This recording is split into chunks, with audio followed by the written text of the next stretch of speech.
Ein außerordentliches Treffen, das gibt's heut. Alle vier sind wieder beim Wirt in Wiederreit. Das Thema, das mir unter die Nägel brennt, wird von die vier globale Unart genannt. Unser eins tut's als Naturschutz titulieren. Es gibt so viel Dreckbären, die das nicht kapieren, dass wir uns selber schon und auch die nächsten Generationen, wenn wir weiterhin so gewissenlos auf dem Planeten wohnen. Aber gut, die vier sind voller Tatendrang, der Herrgott sagt, dass ihr heute da seid, ein schöner Tag. Liebe Freunde, ihr habt das Quiz selber schon gespannt.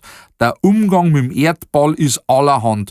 Die Meere sind komplett vermüllt, die Polkappen werden durch die Abgase schon langsam entkühlt, die Wälder jeder abholzen möchte und die meisten Viecher, die geht schlecht. Also Krishna, Buddha und Allah, denkt's einmal nach, weil er mir schon langsam ein bisschen Sorgen macht. Ja, sagt der Allah, das ist nicht so leicht, weil sie bei den Menschen so eine Gleichgültigkeit einschleicht. Genau das sag ich auch, erklärt der Buddha ganz gemach. Ich glaube, es geht uns nichts an, das ist nicht unsere Sache.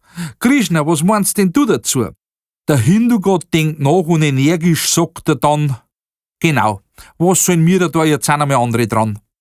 Der Herrgott schließt sich der Mehrheit an, na gut, wenn man nichts machen kann, dann schauen wir nur 500 Jahre zu. Bis dahin suchen wir eine Lösung, da haben wir Zeit genug. Dann treffen wir uns wieder zum regelmäßigen Termin.